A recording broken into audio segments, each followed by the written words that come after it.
नमस्कार दोस्तों, story world channel में आप सबका स्वागत है। आज की कहानी है माँ तो माँ होती है।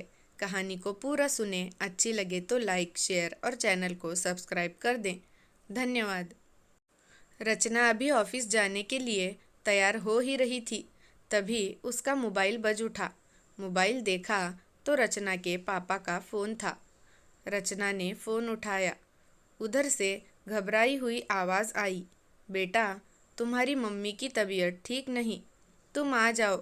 रचना भी घबरा गई और वो अपनी सास के पास आई। मम्मी जी, मेरी माँ की तबीयत खराब है। पापा ने अभी अभी फ़ोन किया था। मैं 2-4 दिन के लिए मायके जाना चाहती हूँ। रचना ने सुबह की चाय देते हुए अपनी सासू माँ से कहा। रोहित से पूछ लिया? क्या कहा उसने? विद्या जी ने पूछा। उन्हें अभी नहीं बताया है, वो बाथरूम में है। अभी तुरंत फ़ोन आया था, बाथरूम से निकलेंगे तो बता दूंगी। रचना ने कहा। क्या बताना है मुझे? तभी रोहन बाथरूम से निकलकर माँ की बगल में बैठते हुए बोला, देख ले बेटा, तेरी बीवी को तो मायके जाने का बहाना ही चाहिए होता है। आज फिर वही माँ की तबीयत खराब है का बहाना बना रही है। विद्या जी हाथ हिलाकर बोली, नहीं नहीं, बहाना नहीं है। मम्मी की तबीयत सच में खराब है। पापा ने फ़ोन किया है। रचना झट से बोली, वह तो हर समय उन लोगों को कुछ न कुछ होता ही रहता है। अब उम्र हो गई है, बुढ़ापे का समय है, तो कुछ न कुछ तो होता ही रहेगा। इस उम्र में संतान को माता पिता के साथ होना चाहिए, पर वो लोग भी क्या करें। उनकी संतान तो उन्हें छोड़कर विदेश में बैठी है। विद्या जी रचना को सुनाते हुए बोली, भैया सिर्फ 5 साल के लिए ही गए हैं। 3 साल पूरे हो गए हैं। 2 साल के बाद वे लोग वापस यहाँ आ जाएंगे। रचना ने कहा, शादी के 2 साल हो गए, पर तुम्हारा ध्यान तो वहीं लगा रहता है। हमारा तो कुछ ख्याल ही नहीं है तुझे। शाम को रोहित के साथ चली जाना और मिलकर आ जाना। विद्या जी ने रोहित की ओर देखते हुए कहा। हाँ, ये ठीक है, अभी ऑफिस जाते हैं, शाम को चलेंगे।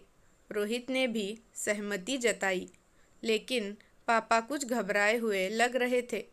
मैं अभी जाना चाहती हूँ, हो सकता है मम्मी को हॉस्पिटल ले जाना पड़े। रचना घबराते हुए बोली, और तुम्हारा ऑफिस? रोहित ने पूछा। मैं अभी 2 दिन की छुट्टी ले रही हूँ, फिर आगे देखूंगी क्या करना है। ज़रूरत होगी तो छुट्टी बढ़ा लूँगी। रचना बोली, लेकिन यहाँ का क्या? मेरे घुटने का दर्द बढ़ा हुआ है। मेरी तबीयत भी कुछ ठीक नहीं लग रही है। विद्या जी झट से बोली, आपको परेशान होने की कोई ज़रूरत नहीं है, और काम वाली और खाना बनाने वाली दोनों अभी आती ही होंगी। मैं उन्हें अच्छे से समझा दूंगी, आपको परेशानी नहीं होगी। वो सब काम करके आपको भी देख लेंगी। आपको कोई काम नहीं करना पड़ेगा। वो सब तो ठीक है, पर रहने की कोई ज़रूरत नहीं है। देखकर आ जाना, रुक मत जाना। विद्या जी ने ज़ोर से कहा। अभी तो मैं गई भी नहीं हूँ, पहले जाकर देखूँ तो कैसी तबीयत है मम्मी की। तबीयत खराब होगी तभी रहूँगी। आप इतना परेशान क्यों हो रही हैं? रचना को भी गुस्सा आ गया। वो भी ज़ोर से बोली।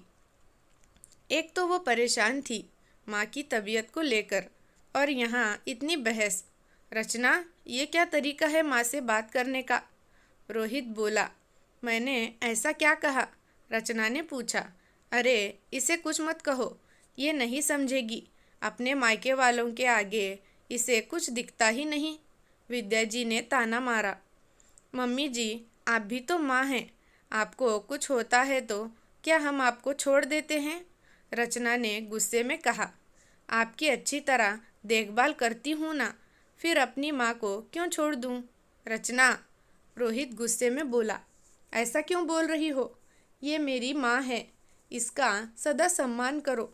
आज मैं जो भी हूँ माँ की बदौलत हूँ। पापा तो बचपन में ही ऊपर चले गए थे। माँ ने ही इतनी अच्छी तरह पालन पोषण किया, पढ़ाया लिखाया, तभी मैं आज इतनी अच्छी ज़िंदगी बिता रहा हूँ। मेरी ज़िंदगी में माँ का महत्व बहुत ज़्यादा है और मेरा फ़र्ज़ है कि मैं अपनी माँ की ज़िंदगी भर पूरा पूरा ध्यान रखूँ।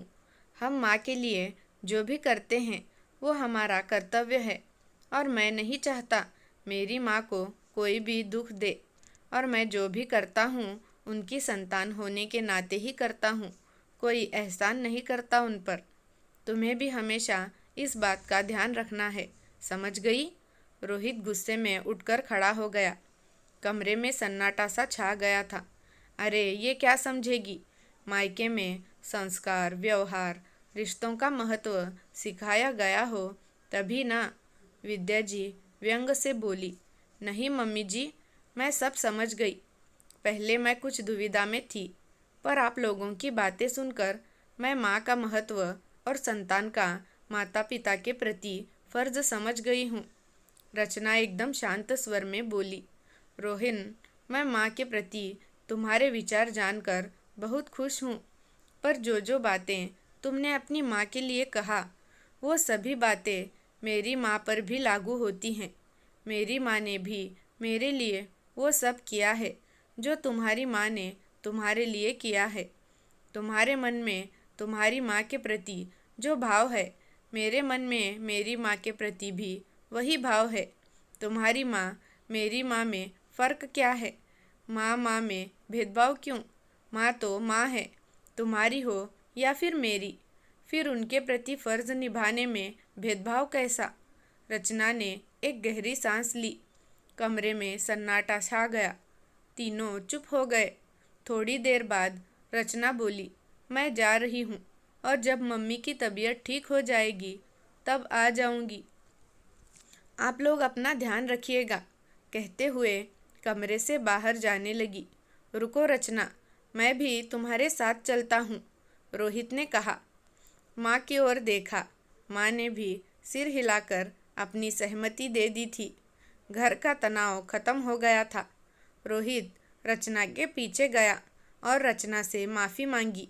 बोला, रचना, मैं भूल गया था, तुम्हारे भी अपने माता पिता के लिए कुछ फ़र्ज़ हैं, मुझे माफ़ कर दो। रचना ने मुस्कुरा दिया। बोली, रोहन, माँ माँ होती है, क्या मेरी क्या तुम्हारी? रोहित बोला, हाँ तुमने सही कहा, चलो जल्दी चलते हैं वरना फिर पापा का फ़ोन आ जाएगा। रचना मुस्कुरा दी और दोनों ही माँ से मिलने चले गए। दोस्तों, सही समय पर सही कदम उठाना जीवन में बहुत ज़रूरी होता है, ताकि हमें जीवन भर किसी बात को लेकर पछताना ना पड़े। माँ तो माँ ही होती है, फिर चाहे वो लड़के की हो या लड़की की। लेकिन हमारे समाज की सोच आजकल ऐसी हो गई है कि लड़के की माँ का दर्जा ऊंचा और लड़की की माँ का दर्जा नीचा ही माना जाता है। लेकिन एक माँ की कीमत तो वही होती है, ना किसी की कम ना ज़्यादा, क्योंकि हर माँ अपने बच्चे के लिए सब कुछ करती है।